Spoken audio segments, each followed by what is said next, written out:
Et aujourd'hui, ouvrez un vieux dossier. Eh bien, c'est absurde, vous la réalite. La jeune fille, forcée de ses forces. Pour une pomme dot race sentez respiras. Dat laissez-moi vous éminer et travers une Europe qui s'escrit, une vague. Qui est transforme la justice en châtiment cruel. Commentes si I decis la ville que vous observez.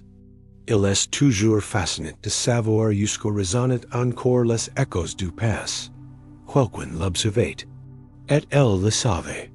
Dans un village oublié de la France médiévale, une jeune fille affamée venait de commettre un crime impardonnable. Elle avait volume et acute une pomme. Asterisk et si sawyer. Je vous propose une enquête différente. Pas de pas de indices, mais un crime. Oui, un crime contre l'humanité. Apaisent sur la cloche. Car YouTube n'y montre plus tout. Asterisk, quelqu'un l'observait. Et elle le sentait. Dans le silence humide d'un matin d'hiver, alors que les cheminées des riches craquaient leur fumée au ciel gris, une silhouette fluide avançait entre les étals vides du marche. C'était une enfant. Elle marchait lentement, les yeux fixés sur quelque chose qu'on n'y pouvait pas voir de loin, mais qui semblait l'appeler. Les paves glacés brûlaient ses pieds nus. Pourtant, elle n'y s'arrêtait pas. Elle s'appelait Isabelle. Dans ans, ni d'un hiver encore plus rude que celui-ci, fille d'un tisserand vieux dont la voix n'avait plus de force pour se plaire. Depuis 3 jours, Isabelle n'avait rien mange, sauf un peu de neige sale et les restes d'une pain moisi partagé avec ses soeurs. Si matin-là, elle n'en pouvait plus. L'air sentait le bois mouillé la graisse brûlée, et dans son ventre, quelque chose hurlait plus fort que la honte. Sous une bâche, et moitié recouverte de givre, elle aperçut une pomme rouge. Unique, brillante, passée sur un tonneau. Renverse, le marchand dormait, et ses têtes penchées, et ses bouches entr'ouvertes par le froid. Aucun autre regard, aucun témoin. Isabelle tendit la main dot ses doigts, maigres comme des branches, tremblantes. Elle prit la pomme, la serra contre elle et mordit. Le jus lui coula sur le menton. Elle ferma les yeux. Si y fut doux, trop doux. Un goût de paradis dans un monde d'enfer. Mais, le paradis, en 1316, coûtait cher. Derrière un poteau, une femme cria, un vieillard bandit de son banc. Des mains rugueuses l'attraparent par les chevaux. La pomme tomba et roula dans la boue et Isabelle fut traînée jusqu'à la place de l'église. Le marchand, rouge de colère, criait au volume. Le garde du village arrivait déjà, son bâton livre, demandant qui avez-vous, qui avait crié. Tous. Avez-vous? Tous avaient crié. Personne n'y savait pourquoi. Il haïssait cette petite fille, mais dans leurs ventres vides, il y avait autant de colère que de famine. Le cœur accourait aussi, la Bible et la main. Il dit que voler, mime une pomme, était un péché, que DSL jugit, mais que les hommes devaient punir, que l'exemple devait être donné. Isabelle, la bouche en sang, n'y comprenait pas tous ces mots. Elle pleura une seule fois. Quand ses mire, arrivé en courant, tomba et genu. Mais personne n'y l'écouta. En elle, en le vent, en la justice. Asterisk dans. Un ciel froid, sans lumière naturelle. Lafayette fut passé vang un banc en pierre. Le juge local, un homme ventru au menton tombant, licit d'une voix las un texte qu'il connaissait par cœur. Si n'était pas un prox. C'était un rituel. Le voleur avait vol. la loi etate la loi. Et la fame ni changeate rien, et la loi. Isabelle, tremblante, n'arrivait pas et comprendre si qu'il disait. Elle n'y savait pas lire. Et les mots qu'il utilisait semblaient venir d'un autre monde. On parlait d'ordre public, de châtiment. D'exemple pour le pupil. Elle pensait que la pomme. Est assure, restait seule à la maison. Et essay mire, qu'elle n'y voyait plus. Le marchand, apple con témoin, affirma qu'il avait été éveillé par le cri d'une femme, qu'il avait vu la petite manger ses pommes comme une bête, qu'il avait tenté de la retenir mais qu'elle avait mordu ses mains. Il montra une cicatrice imaginaire et la selle, qui régit par des murmures de disapprobation. Puis la mire fut autorisée à parler. Elle tomba à genoux, les bras tendus, la voix brisée. Elle raconta tout. La mort du père à cause de la peste, les jours sans nourriture, le froid qui leur rendit les os. Elle implora qu'on batte sa fille si c'était nécessaire, mais pas fella, pas l'accorder. Le juge fit un geste de la main pour qu'on la fasse taire. Une décision devait être prise avant la nuit. On n'y gardait pas les enfants en prison. Cela coûtait trop cher. Alors on décidait vite et fort. Pour que cela serve d'exemple. Isabelle fut condamnée à la pendaison, et l'aube, sur la place du marche. Dans le silence glacial de la bibliothèque de Lyon, Poirot releva les yeux du registre. Il s'éleva, fit quelques pas, puis retourna à la page précédente. Il relut, lentement les mots du jugement, ses lèvres bougeant à peine. Condamné pour volume qualifié, G. gestum, entre 11 et 13 ans. Il caressa ses moustaches, longuement, pensif. Si n'était pas un verdict, c'était un abandon. Il murmura, presque lui-même, la justice sans corps. N'est qu'une mécanique vide dot. Il nota quelque chose dans un petit carnet noir, puis tourna la page. Il n'y avait pas d'appel, pas de défenseur, juste une signature à l'encre. Brune, celle d'un juge qu'on avait oublié depuis longtemps. Mais Isabelle, elle, il n'y l'oublierait pas. Asterisk le matin s'éleva sans couleur. Le ciel n'avait pas de bleu, les rues n'avaient pas de brut. Seuls quelques coqs faméliques, rompant le silence de leurs crisperdus. Le vent soufflait si lentement qu'on aurait cru qu'il hésitait à déranger les morts. Sur la place du marche, une potence de bois avait été dressée dans la nuit d'Isabelle fut tirée de la vielle édible où on l'avait enfermée, attachée aux poignets avec une corde rapieuse. Elle n'y pleurait pas. Elle semblait vide, calme. Un vase que l'on avait de ses lumières. Deux hommes la conduisirent, sans brutalité, mais sans regard non plus. Elles avaient l'air fatigue. Comme tout le monde, les enfants du village, encore vêtus de leurs couvertures, se faufilaient entre les adultes pour voir.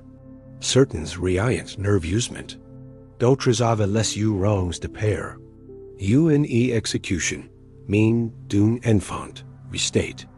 Un événement rare. Les plus vieux disaient que c'était la première fois depuis des années. Pas être la dernière. Pas être pas. Le juge était présent, en haut d'un petit balcon. Le cure licite des psaumes, la voix sèche, calme. Si récitait un texte sans y croire. La mère d'Isabelle n'était pas là.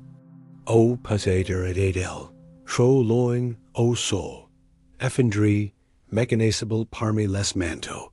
Isabelle, elle, leva les yeux. Regarda-la CORDE, elle eut un geste étrange. Elle s'aimait lisser ses chevaux avec ses doigts, comme si elle voulait être présentable. Puis elle saurit, unsurer si du qu'il fit frissonner en garde. Pugter pensait elle à un souvenir. Pug aider ni pensait elle plus du tout. Dans les archives Johnny's que licit Poirot, les mots étaient en courts. Pendaison exécuté et l'aube, sans incident, rien d'autre. Aucune mention d'émotion, aucune trace de père ou de tendresse. Just cette phrase, Freud comme un lambda, il repoussa le document. Resta longtemps immobile. Puis, du bout des doigts, il tourna une autre feuille. Derrière celle-ci, un petit billet, non enregistré, pli en quatre. Il l'ouvrit avec précaution. C'était une note écrite à la main, différente du reste. Une écriture tremblante. Elle est souris. Qui n'y l'oublierai jamais. Aucune. Signature. Poirot leva les yeux vers la fenêtre de la bibliothèque. Le soleil percut faiblement et traverse les vitres. Il murmura, tours bas, le sourire d'un enfant.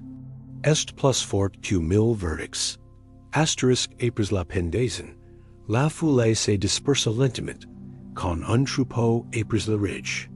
Les abois de la potence resta sur la place, pendant plusieurs jours. Puis fut demandé sans cérémonie. Personne n'y parla. D'Isabelle.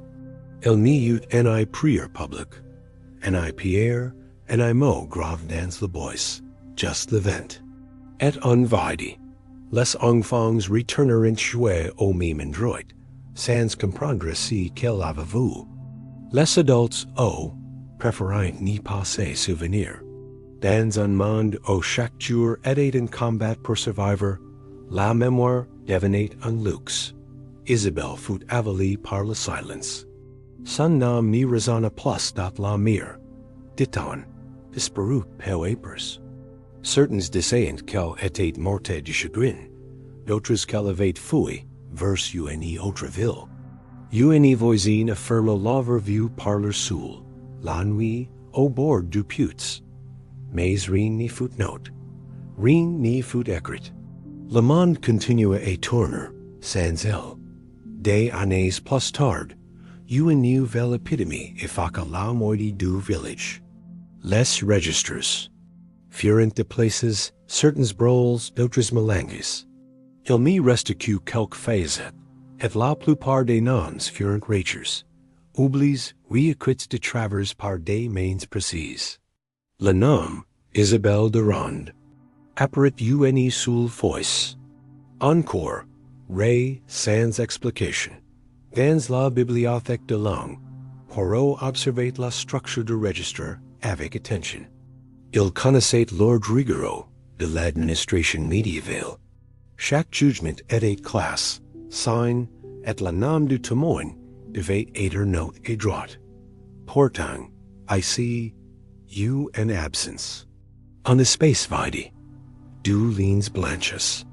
Une signature.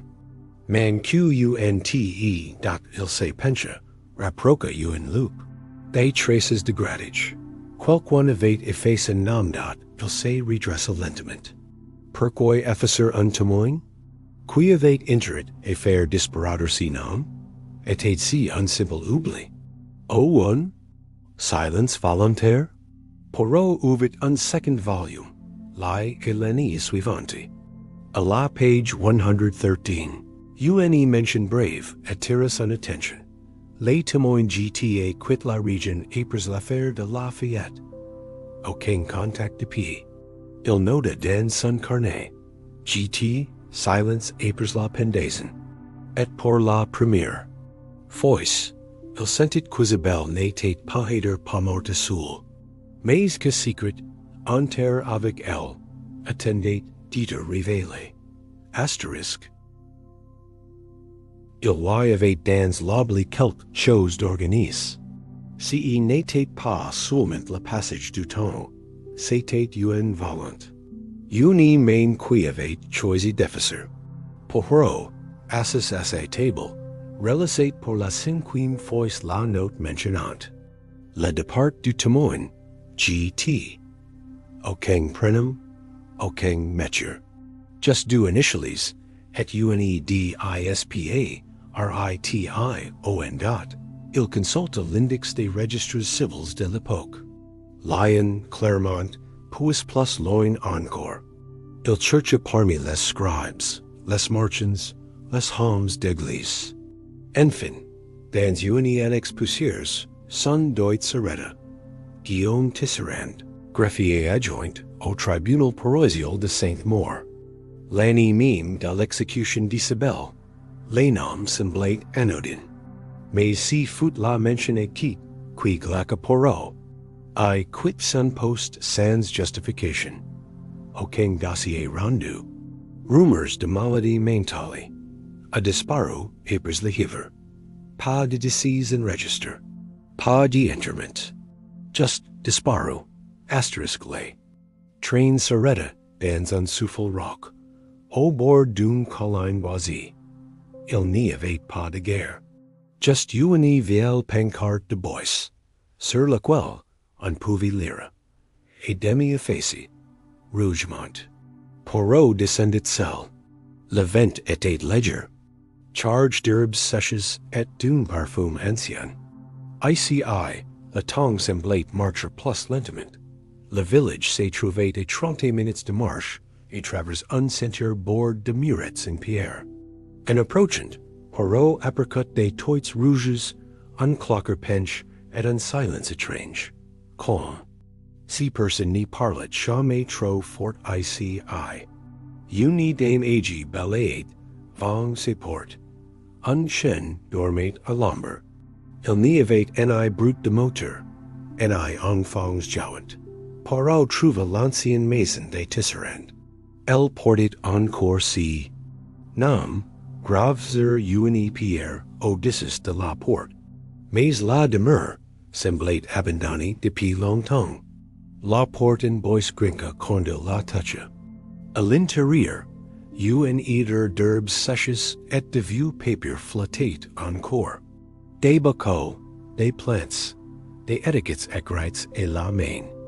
Dans un tiroir, il trouva un carnet. Rely and queer. Use. Marguerite Tisserand minus 1314 A 1322. Notes de Coulette, Soins, et Réflexions. Les pages étaient remplis d'observations. Plants pour la toux, decoctions pour la fièvre, mais aussi des mots plus intimes. Des pensées brises. Poirot s'assit sur une chaise bancale. Et lut et voix basse. Mon frère n'y dort plus. Depuis cette fille. Il dit qu'il entend son souffle la nuit. Il a vu son sourire. Mais c'est à ses voix, qui le poursuit. Il m'a dit, elle n'a pas crié. Et il pleure comme un enfant. Il ferma le carnet. Marguerite avait assisté à la lentidescente de Guillaume dans la folie. Une folie ni non d'un crime, mais d'un remords. Plus loin, une dernière note. Il m'a confié que quelque chose n'allait pas dans le jugement, qu'il se voyait, mais qu'il en préfère se taire. Poirot resta longtemps immobile, les mains joints. Il comprenait maintenant. Guillaume Tisserand n'avait pas fui. Il s'était effacé. Et si quelque chose avait été, si n'était pas être pas seulement un témoignage, mais une vérité plus grande, encore d'au loin, une cloche sonna. Lentement, 3 coups. Comme pour rappeler que la passe n'est jamais vraiment entière, la grinière de la maison Tisserand était basse, poussiéreux, et saturée de l'odeur. Du temps. Poirot monta lentement les marches grincantes, éclairé par la lueur d'une après-midi mourante. Il n'y savait pas exactement si quel cherchait. Mais dans une affaire ancienne, c'est souvent le hasard qui mène la vérité. Une pile de tissus wrongs par les maîtres, il apercut une botte de bois noir, fermée par une lanière de cuir brisé.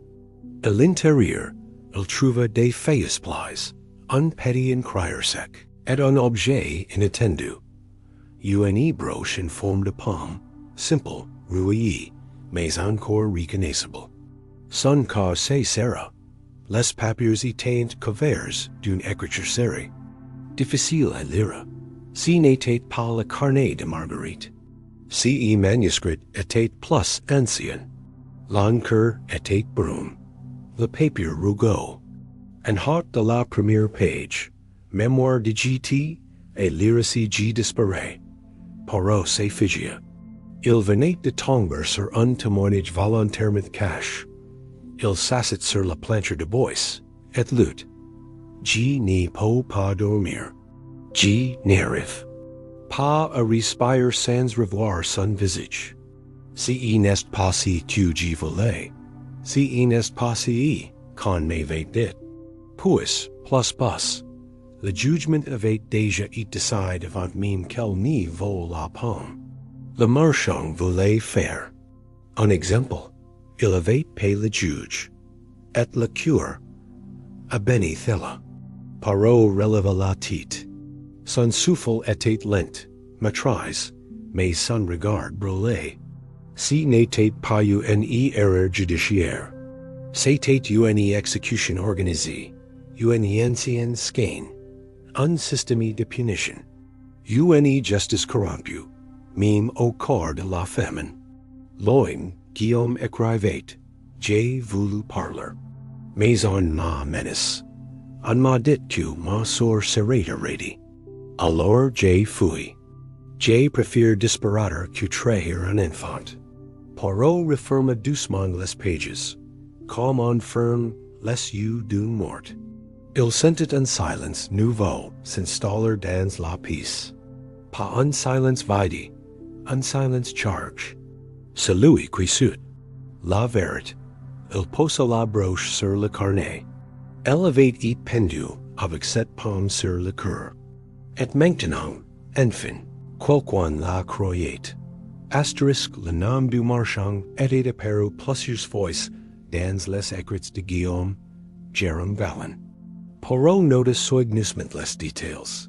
Son commerce de fruits, ses proximités avec le juge, son obsession pour l'ordre. Puis il s'est rendu aux archives commerciales de Dijon et du jurs de Rejoignent. Il n'espérait pas retrouver l'homme lui-même. Mais peut-être un héritier. À la salle des archives notariales, il demande l'accès aux registres des commerces des XIVE et XVE cycles. Le nom Vallon. Y était mentionné à plusieurs reprises. Toujours là au marche, toujours associé à la vente de denrées. Et en 1382, une mention. Succession Vallon transmise à son fils, Étienne Vallon, dit le prudent. Un surnom, dans ce contexte, s'en est comme un masque. Poirot remonte les générations. En 1560, un certain Claude Vallon était devenu échevin. Puis les traces se perdent.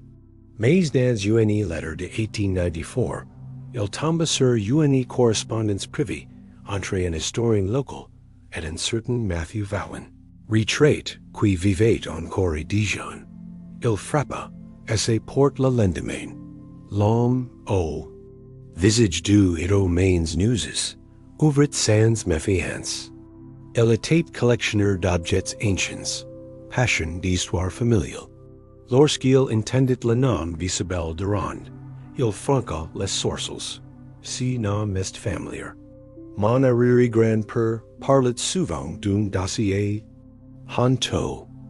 J'y croyais que c'était une exagération. Une vieille querelle de notables. Poirot lui montra la copie du témoignage de Guillaume. L'homme pâlit. Puis à la chercher un coffre en bois sous une pile de livres. À l'intérieur, des lettres, des récits, et un pergamin reliant queer. Il hésita avant de l'étendre. J'ai toujours eu peur d'ouvrir cela. On disait que c'était maudit. Le document portait un sceau, celui du tribunal local. Et à l'intérieur, une page déchirée du verdict original. passe lui voixot. Un passage ray, ritueur avec violence. Poirot le déchiffra lentement. L'accusé n'oppose aucune résistance.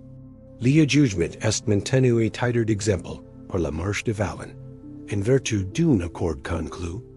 La suite était fac et acute idat Matthew Valen ferma les yeux. Il dit doucement, c'est si que mon père appelait le fardeau, l'âme pomme. Il disait, que notre nom n'avait jamais été lève, qu'il n'y laisserait jamais. Poirot, en silence, pose une main sur le document. Il n'y cherchait pas la vengeance, mais il avait maintenant la preuve. Et avec elle, pas aider, une forme de justice. Asterisk Poirot fit une pause. C'est fixerent la haute dans la page. Une phrase griffonnée, à l'encre pâle, presque lisible. L'enfant est souris. La mine phrase que dans le billet trouve plus tit. Il sentit un frisson. Louis traverse le chien. Guillaume Tisserand avait écrit 6 mots. Il avait vu la skein. Et elle ne l'avait pas quitté. Dans les rues calmes de Lyon, Poirot marqua longtemps si soy là, les mains derrière le dos. Il repassait chaque détail. Qui était Tisserand? Était-il complice? Au témoin d'un acte plus noir encore que le simple volume d'une pomme? Pourquoi personne ne l'avait recherché? Il revint à la bibliothèque au matin. Il demanda les documents fiscaux de l'époque. Et là, au hasard d'un inventaire des biens saisis, il trouva un autre nom. Marguerite Tisserand, sœur de Guillaume, herboriste, domicile et rejoignent. On lui oublie sur les cartes. Un bourgade et pin cité, et 3 jours de marche de l'ancien village d'Isabelle. Poirot la tête. Si n'était plus une lecture, c'était une inquiète. Et quelque part, dans les plis du silence, quelqu'un savait encore si qui s'était réellement passé. Lumière d'automne baignait la salle de lecture des archives de Lyon. Tout était silencieux, sauf le frottement du papier sous les doigts de Poirot. Devant lui, plusieurs documents et tales, les carnets de Marguerite Tisserand, les letters de Guillaume, le parchemin du coffre de Valen, et les 2 verdicts, l'officiel, et celui que personne n'avait jamais lu d'autre, au prit une feuille blanche, et commença à écrire. Ligne après ligne, il reconstruisait les événements, les dates, les signatures, les initiales. Chaque document confirmait l'existence d'un arrangement secret, d'un accord entre le marchand Valen et au moins 2 membres du tribunal. L'un était le juge. L'autre, encore inconu date, il retourna au registre des prêtres de l'époque. Le cure du village, celui qui avait béni la pendaison, s'appelait pour Anselme Rubert. Un nom sobre, efface. Mais à quitte d'un acte de baptême, une mention étrange, écrite dans la marge, absent lors des funérailles d'Isabelle, envoyé à l'abbé Saint-Héloïse sur ordre direct. Pourquoi un cure serait-il soudain envoyé loin après une exécution publique? Poirot demanda les archives de cette abbé. Il y trouva une lettre conservée, datée de 1317. Le frère Rubert arrive brise. Il pleure souvent. Il dit que la corde était propre, mais que le corps, lui, était souillé. Le mot souillé revenait dans plusieurs documents. Toujours. Associé, une faute morale, un patch silencieux. Plus Poirot licite, plus il comprenait. Rubert avait été témoin d'une injustice. Il avait béni quelque chose qu'il savait injuste. Et il n'avait rien dit. Une autre lettre, plus ancienne encore, parlait d'une confession non écrite. Le frère archiviste y notait, Rubert parle la nuit. Il répète qu'homme avait proposé une autre sentence. Kiel avate tente, de intervetter, mais kiel avate et reduto silence. Poirot sentit un frisson, lent lui remonter la colonne. Le troisième homme. Celui dont Guillaume parlet. Celui dont Valen voulait la disparition. C'était le notaire. Celui qui redigate les actes, les sentences. Et pouvait les modifier avant lecture publique. Il retourna aux archives judiciaires. Et là, enfin, un nom, Mater Adrien Leclerc, notaire royal de Saint-Maur, 1315 et 1317. Poirot ferma les yeux. C'était lui qui avait écrit le jugement original, celui qui n'avait jamais été lu. Et c'était lui qu'on avait fait taire avant l'aube. La trace d'Adrien Leclerc menait un cul-de-sac. Notaire royal in 1316, disparu des registres. Apres le mois d'avril 1317. Aucune mention de décès, aucune succession connue. Comme si avait été ré volontairement du monde. Poirot savait que, dans certains cas, les morts ne laissaient pas d'attendre, mais un murmure. Et c'est si qu'il cherchait date et retourna à Rougemont, non pas pour fouler encore, mais pour questionner les pierres elles-mêmes. À l'église, il demanda à voir les manuscrits de prières, les marges annotés, les codex ublis. Les prater actuel, un homme doux et discret, lui tendit un requel Johnny par le ton.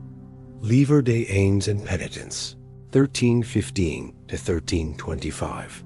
Au bas d'une page, entre deux prières, un nom, a Leclerc, et une phrase, écrite d'une main hésitante. Pardonne-moi, Seigneur, d'avoir su, d'en avoir pu écrire si que j'y voyais. Poirot resta fige un instant. Si n'était pas une confession, mais une cicatrice.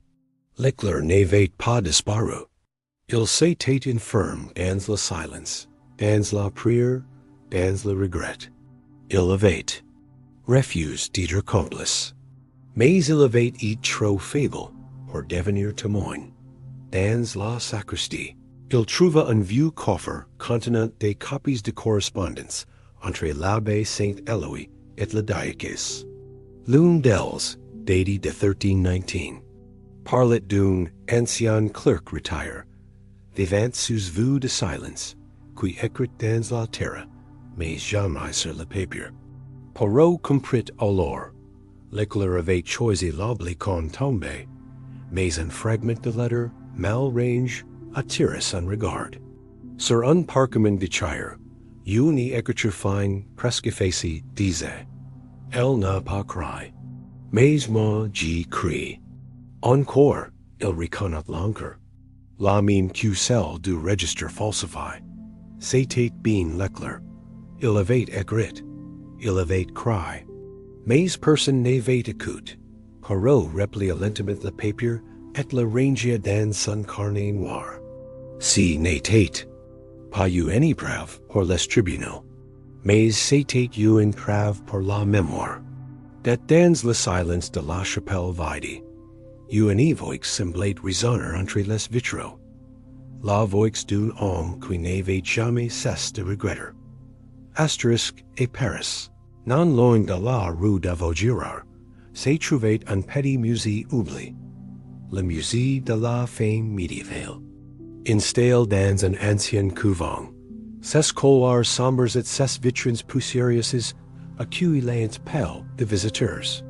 Mais Poirot, guidé par une note marginale dans une lettre de l'abbé Saint-Éloi, vit une tape essentielle, et l'accueil.